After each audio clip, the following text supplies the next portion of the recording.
నమస్కారం ప్రజలారా, మా యూట్యూబ్ ఛానల్. నా పేరు రాజు. ఆంధ్రప్రదేశ్ రాజధాని అమరావతి. ఎందుకంటే ఈరోజు అమరావతికి చట్టబద్ధత కల్పించే పనిలో కూటమి ప్రభుత్వం ఉన్నది. పార్లమెంట్లో కూడా బిల్లు ప్రవేశపెట్టడానికి కూడా కేంద్ర ప్రభుత్వం ముందుకొచ్చింది. ఎందుకంటే 10 ఏళ్ళు హైదరాబాద్ ఉన్న ఆంధ్రప్రదేశ్ ఉమ్మడి రాజధాని 2024 జూన్ 2కి హైదరాబాద్ నుంచి క్లియర్ అయిపోయింది. ఇప్పుడు ఆంధ్రప్రదేశ్కు రాజధాని అంటూ లేకుండా పోయింది. కాబట్టి ఇప్పుడు అమరావతిని చట్టబద్ధత కల్పిస్తూ ఆంధ్రప్రదేశ్ రాజధానికి 2024 జూన్ 2 నుంచి అమరావతి రాజధాని చట్టబద్ధత కల్పిస్తూ కేంద్రం కూడా ముందుకు అడుగులేస్తుంది. అట్లాగే అమరావతిలో మొట్టమొదటిసారిగా గణతంత్ర వేడుకలు జరుపుకోవడం కూడా మన అదృష్టం. ఎందుకంటే అమరావతికి ఒక చట్టబద్ధత కల్పించడం, సెంట్రల్ గవర్నమెంట్ ముందుకు రావడం, హైదరాబాదు 10 ఏళ్ళు ఉమ్మడి రాజధాని నుంచి ఇప్పుడు ఉమ్మడి రాజధాని ఉన్న హైదరాబాదు 10 ఏళ్ళు గడిచిపోవడం అన్నీ చూసాం. ఇప్పుడు ఆంధ్రప్రదేశ్కు రాజధాని అంటూ శాశ్వత రాజధానిగా అమరావతి నిలిచిపోతుంది అనేది కూడా ప్రజల్లో నమ్మకం కలిగేలాగా ఇప్పుడు కూటమి ప్రభుత్వం చేస్తుంది. కూటమి ప్రభుత్వంలో మళ్ళీ అధికారంలోకి రాగానే అమరావతి రాజధాని అని చంద్రబాబు నాయుడు గారు ఒకటే చెప్పారు. 2014లో అమరావతిని రాజధానిగా ప్రకటింపు నుంచి మొన్న ఎలక్షన్ల వరకు కూడా ఓడినా గెలిచినా చంద్రబాబు నాయుడు గారు ఒకటే చెప్పేది ఏమనంటే అమరావతి రాజధాని, ఆంధ్రప్రదేశ్కు ఏకైక రాజధాని అమరావతి అని కుండ బద్దలు కొట్టినట్టు చంద్రబాబు నాయుడు గారు చెప్తున్నారు.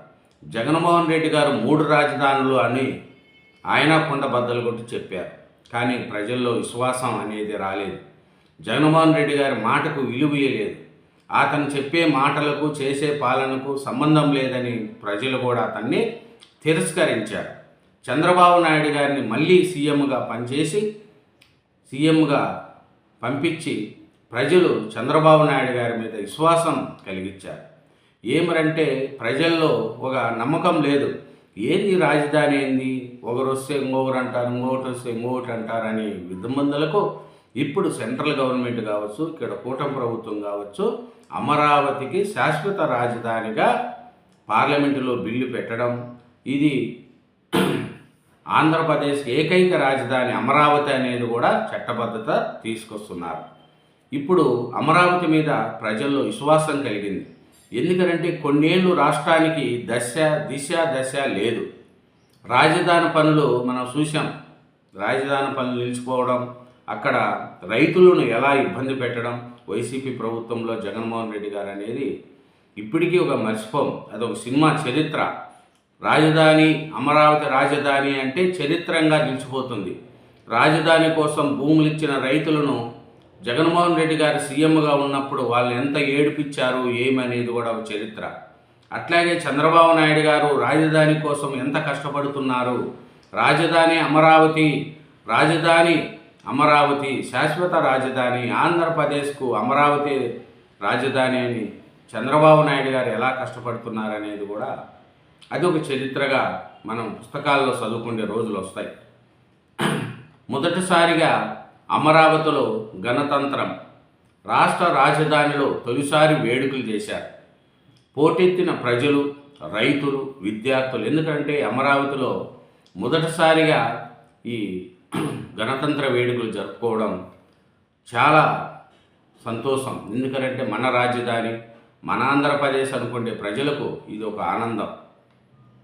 అక్కడ ఈ అమరావతిలో రాజధాని ప్రాంతంలో వేడుకలు చేస్తూ ఉంటే విశేషమైన జనం, రైతులు, విద్యార్థులు ఆ గ్యాలరీ సరిపోక బయట నిలబడిపోయినారు జనాలు. ఏమరంటే ఇంకా పోలీసుల స్ఫూర్తి కూడా కావత్తు నిర్వహించడం, రాష్ట్ర అభివృద్ధికి సూచకంగా శకటాల ప్రదర్శన అవన్నీ కూడా చాలా బాగా చూశారు. మన గవర్నర్ గారు జాతీయ పతాకాన్ని ఆవిష్కరించారు.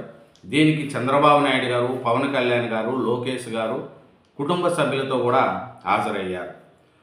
అమరావతిలో ప్రభుత్వం తొలిసారి నిర్వహించిన గణతంత్ర వేడుకలకు విశేష స్పందన లభించింది. త్రివర్ణ పతాక రెపరెపలతో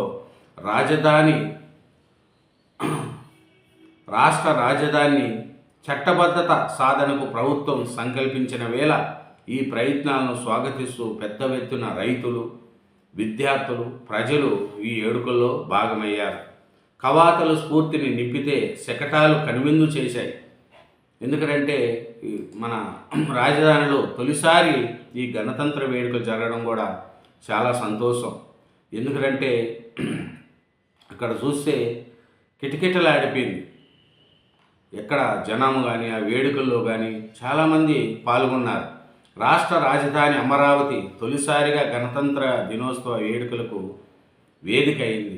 రెట్టింపు జనంతో, రెట్టించిన ఉత్సాహంతో వేడుకలు ఘనంగా జరిగినాయి. ఇప్పటి వరకు విజయవాడ ఇందిరాగాంధీ స్టేడియంలో గణతంత్ర వేడుకలు జరిగేవి. ఈసారి అమరావతిలోని రాయపూడిలో ఏర్పాటు చేసిన ప్యారడైజ్ గ్రౌండ్స్లో భారీ ఏర్పాట్లను ప్రభుత్వం చేసింది. చూడండి, ఈ వేడుకల్లో చంద్రబాబు నాయుడు గారు కానీ, పవన్ కళ్యాణ్ గారు కానీ పాల్గొన్నారు. ఈ గణతంత్ర వేడుకలకు ముఖ్యమంత్రి చంద్రబాబు గారు, భువనేశ్వరి దంపతులు, చంద్రబాబు భువనేశ్వరి దంపతులు, ఉప ముఖ్యమంత్రి పవన్ కళ్యాణ్ దంపతులు, మానవ వనరుల అభివృద్ధి శాఖ మంత్రి నారా లోకేష్, రాష్ట్ర ప్రభుత్వ ప్రధాన కార్యదర్శి K Vijayanandan, DGP Harish Kumar Gupta, high court న్యాయమూర్తులు, రాజకీయ ముఖ్య కార్యదర్శి J Shyamalarao, Guntur collector, SP, మంత్రులు, శాసనసభ్యులు, మండలి సభ్యులు, ఉన్నతాధికారులు, ప్రజాప్రతినిధులు పెద్ద సంఖ్యలో పాల్గొన్నారు. ఎందుకంటే ఈ పరిస్థితి చూస్తే మన అమరావతిలో కూడా మళ్ళీ కల వచ్చింది. అరే, మొదటిసారి గణతంత్ర వేడుకలు. చంద్రబాబు నాయుడు గారు ఎలా అంటే అమరావతి అభివృద్ధి చెందాలా, రాష్ట్రం రాజధాని బాగుండాలా అని కోరుకుంటూ చంద్రబాబు నాయుడు గారు చేస్తున్న ఈ కార్యక్రమంలో ప్రజల్లో మళ్ళీ విశ్వాసం పెరిగింది. ఎందుకంటే మన గవర్నర్ గారు ఏం చెప్తున్నారంటే, కొన్నేళ్ళు రాష్ట్రానికి దిశ లేదు, రాజధాని పనులు నిలిచిపోయినాయి, కానీ ఇప్పుడు మళ్ళీ విశ్వాసం పెరిగింది అనేది కూడా చేస్తున్నారు. ఇంకా ఈ గణతంత్ర వేడుకల్లో గవర్నర్ సతీమణి గారు పాల్గొన్నారు. అట్లాగే గవర్నర్ దంపతులు పాల్గొన్నారు. చంద్రబాబు నాయుడు గారి దంపతులు, పవన్ కళ్యాణ్ గారి దంపతులు అందరూ కూడా ఈ గణతంత్ర వేడుకల్లో పాల్గొన్నారు. ఇంకా బొత్సాను ఆప్యాయంగా పలకరించినాడు లోకేష్. శారీరకంగా తగ్గుతున్న ఫైటింగ్ స్పిరిట్ తగ్గలేదు అన్న బొత్స. ఎందుకంటే ఉప్పు నిప్పులా వ్యవహరిస్తున్న టీడీపీ, వైసీపీ మధ్య ఆప్యాయ పలకరింపులకు లోక్ భవన్ వేదికైంది. అట్లాగా మన ఈ గణతంత్ర వేడుకలు కూడా అమరావతిలో తొలిసారి నిర్వహించడం చాలా గర్వంగా ఉందనేది కూడా ప్రజలు, ఆంధ్రప్రదేశ్ ప్రజలు చాలా సంతోషపడుతున్నారు. Thank you very much. ఛానల్ను సబ్స్క్రైబ్ చేయండి. Thank you.